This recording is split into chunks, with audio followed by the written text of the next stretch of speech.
sad, kad sam opisao ovaj film Preistine od Kokana Rakonjca, i to je u stvari prva polovina filma po scenariju Branimira Šćepanovića. A drugi deo je znači Zazidanje, drugi deo filma. Prvi deo se završava tako što Strajo Petrović, bivši četnički komandant, za koga smo saznali znači da je bio deo bivše vlasti, da mu je Mladen Stojanović poštedio život, penzionisani funkcioner državne bezbjednosti, jel? I splet okolnosti je bio takav, znači da na kraju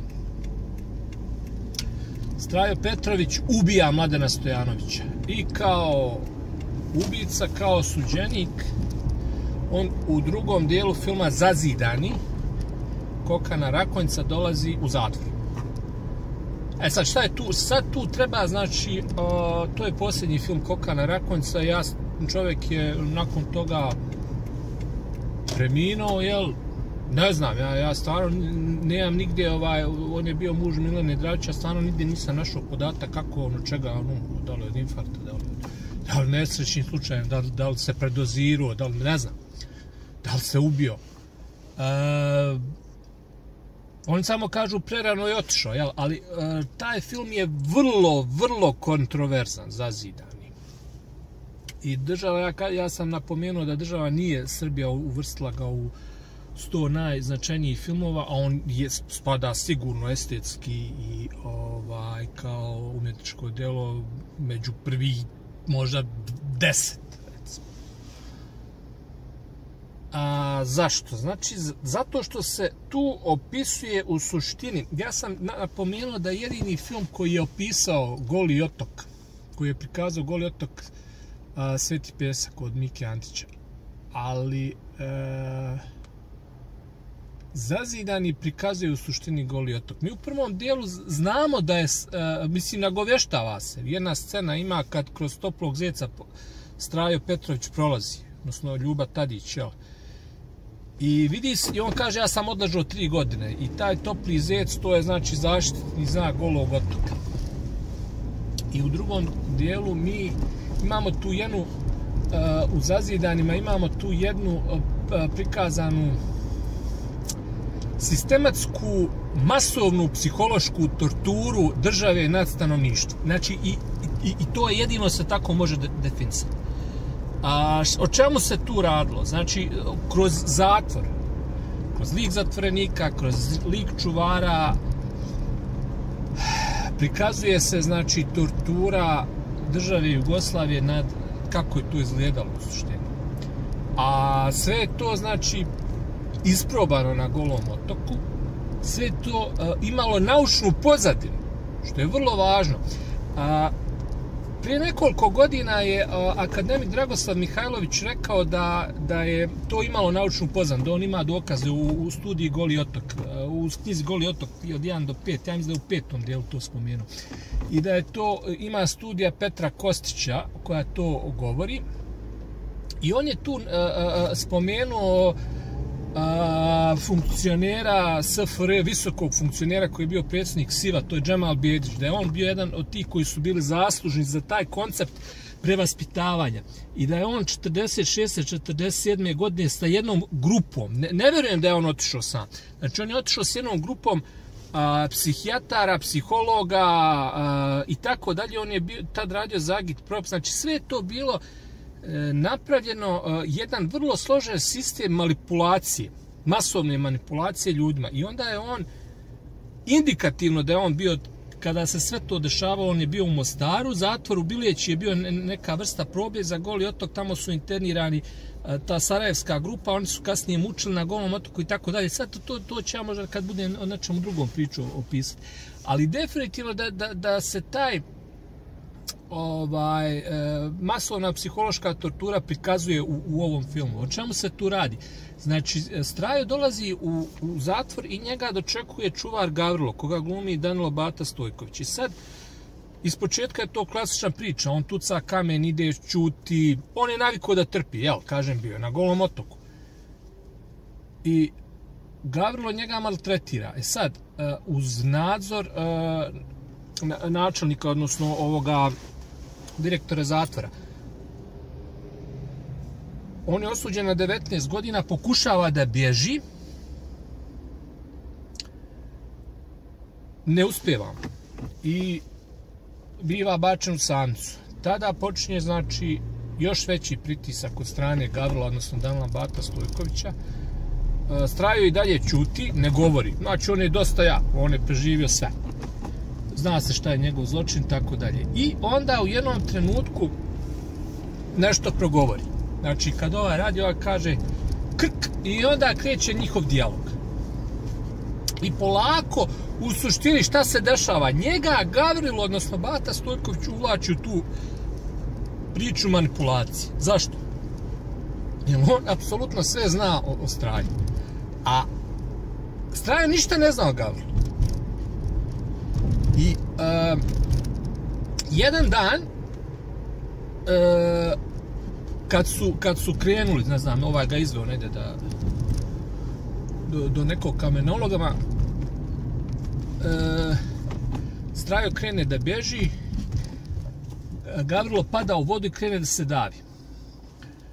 I njega Strajo se sažali i spasi ga. I sad kreće njihov međusobni odnos. Prvo, on je spasao mu je život, znači.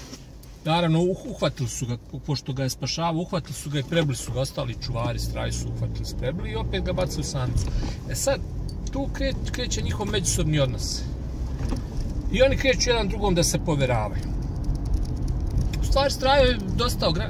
više se Gavrilo sad. Gavrilo je kao, eto, on ne voli to što radi i sad on priča o nekome, kreće priču o nekome zatvoreniku, koga je on čuvao i koji na kraju nije znao kuće, pa je došao kod njega kuće, ovaj mu oteo ženu i žena, ne znam to. I sad njemu, smije mu se Strajo. U suštini šta je to? To je psihološka manipulacija, to je svo vrijeme pa međe da jedan neće stav. To je svo vrijeme simulacija Strajovog života, koji Gavrilo zna. Ima njegov dosije. I on sad njega u suštini dobija na svoju stranu. Da kaže da nije on tako loš, da nije država, da je država od njemu grešila. I to je ona priča po kojoj je Duško Trifunović napisao ima neka tajna veza. Mislim, ja sad ovo pričam pošto sam ja iz Foče. Foča je nekih kilometar uzvodno odakle sam ja, tu je zatvor. I to je čitav život su bile te priče tih čuvara i tako dalje. Znači, on ostaje vezan za zatvor. Ima neka tajna veza je napravljeno o Cidro koje Lađu čuva da ne bude buri plijen, to ne skupa s tom Lađom jer je ono dilo i ne. To je pjesma koja je napravljena o zatvorskom čuvaru. Svim ljudi su je pevali ono to. Ali to je pjesma o suštini o Gavrilu. I Gavrilo, znači, se predaje totalno. I sad Strajo postaje sad on dominira pošto mu je spasio život. A u suštini, kako se odvija radnja, Straj se stalno vraća to ubistvo Mladena, što je on ubio Mladena, što je Mladen njemu spasio život, a on Mladenu nije sad on vraća. U suštini, oni znaju njegov moralni krah. Strajin moralni krah. I lome ga. Upravnik i Gavrilo lome Straju, ali Strajo od toga nije svestan. Možda u početku ne veruje nikome, ali kako se ovaj njemu otvara, polako počinje da mu veruje. On kaže i ovaj bjednik koji ja, možda ću ga iskoristiti, ali ne shvata ne shvata da u suštini Gavrilo ima drugi zadatak. I Gavrilo jedan dan ubaci, pošto ovaj mu donosi svaki dan novine, ovaj kaže ja ne verujem novinama. Ne verujem novinama, zašto? Novine su propaganda. Ti mi poturiš neke novine što nisu istina, pa onda mu ostavi radio, pa kao Gavrilo biva kažen. Sve da bi mu ga pridobio na svoju stranu, da bi pridobio njegovo povjerenje. I na kraju dolazi inspekcija, to je znači simulacija na Golog otoka, kad su njima dolazile te inspekcije, jel? I oni kažu ok, sve u redu, jel te dobro tretiraju, kaže Strajo, dobro, sve u redu, nije problem. Kaže upravnik, čestitamo, sad je sljedeći, dobija premeštaj, ide kao. I sad, Gavrilo odjednom mijenja facu. Jel znaš šta je sljedeća etapa, jel? I sad on njemu kaže, tebe će premestiti u drugi zatvor, on kao, super, odoh ja, znaš šta ja hoću, kaže, da se odužim, ja ću ti organizovati bijeg. I sad kreni on da manipuliše. Ja ću ti organizovati bijeg, ideš tu, ti ćeš ići gore, prvo kaže u četvrtak ti ideš, ja ću tebi sve dati tamo, kako se zove, spremit ću ti da ideš na stanicu. Ali šta ako ne znam, ako me vide ovo? I u jednom trenutku odaje se Gavrilo, Danilo Bata Stojković, kaže, pa ja sam ti onda dao, kaže, fore, ja sam namjerno skočio. Znači, nije mu on spasao život, ali to više toliko je u delirijumu, toliko je izmanipulisan Straj da on to ne shvata. Da ova njega, kako se zove, manipuliše, toliko je ta manipulacija teška, psihološka, koju Gavrilo radi. I on kaže, ja sam ti, kaže, pružio šansu, budalo jedna, otićeš, kako se zove, to isto, znači, otićeš, prvo kaže, Straja pobećao u inostranstvo, kako zove, ma jo, kaže, neš ti pobeć, pa nemoj tražiti, nego ćeš tražiti azil, reci da si ubio Mladena, Mladen je bio politički funkcioner, pa ćeš, kako se zove, dobiti politički azil i tako dalje. Sve sad njemu, to je sve radila državna bezbednost, znači, davala je tim ljudima koji su, ono, nešto zgriješili, aj ti meni ubio onog, ja ću dati, to je sve bila psihološka manipulacija. I ali to Strahinja više, on samo želi da pobjegne. On više to ne shvata šta mu radi. I kaže, dobro, aj nećemo, nego ima neko drvo, ja ću tamo ostaviti, pa kad krenemo, ja ću krenuti da te vodim, pa ti pobjegni. I onda izlaze, treba, znači, da krene na premeštaj, izlaze i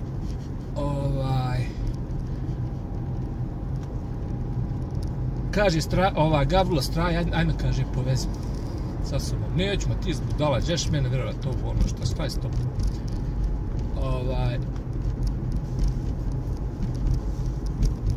Pa kaže, jel tako? Kaže, jesu. Dobro, i sad kaže Strajo, gdje je drvo? To gdje si mi ostavio. Kaže, nema drveta, nema bijega, šta je s tobom? On krene, skonta u stvari da idemo na autobus da te isporuči. On krene da beži, gubi. Ali u tom trenutku kad kaže, neću s tobom, ti si budala, reci, znaš, ono, kada sam tebe predstavio, mali smješak, veli, koji si ti paćenik. Zašto? To je u suštini, to je uvezen, znači, model Sovjetskog saveza, zato što su komunisti su masovno manipulisali stanovništvo. I to ima, poslije to 50. godina, i taj Petar Kosić navodi taj Ešov eksperiment konformizma, kad recimo daš dvije grupe ljudi i 3 linije im nacrtaš i koja je približno i četvrta linija da se uporedi s te 3, koja je približno najbliža to. I onda ako većina iz grupe kaže da je neka najveća, a ti vidiš da nije a svi znaju o čemu se radi, znači onda će reći da je ta koji je u grupi, da bi se približio grupi, da bi bio, i to je u suštini bio Goli otok, to je u suštini bilo društvo komunističko. Ta masovna manipulacija, i to je dan danas tako, i to je, ja ne znam da li je to je bilo u komunizmu, u Rusiji, zato je kod njih oni su uspjeli da prepitome čitav narod, dan danas je tako. Sad, Zapad to radi isto. Da li je to Zapad preko SFRJ i Jugoslavije uvezao, pa je izvezao preko tih naših psihijatara, disidenata, nismo mi tu bili u pitanju, da se razumijem, bilo je tu i Čeha i Poljaka i sve to gdje je bilo, pa se danas to, kad ti 10 puta ponoviš neku, kako se zove, laž, ona postaje istina, je to otprilike Tašov eksperiment. I to se desilo ovome Straju. Njega je Gavrilo toliko izmanipulisao, znajući šta je, i on je na kraju povjerovao u tu Gavrilovu laž. A cilj je bio u suštini da oni simuliraju bekstvo Strahinje Petrovića, advokata, bivšeg četničkog komandanta, da bi ga ubili. Ovako je imao 19 godina, oni su htjeli da ga ubiju i to je bio cilj. To je u suštini poenta filma i to je zadnji film Kokana Rakonjca i jako je problematično. Zašto?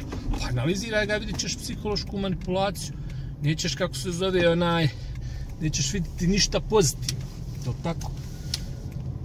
U pozadini je estetski savršeno ga odradio. Zatvor, Bach svira, jel, ja mislim, i to je, mislim, genijalan film, jel.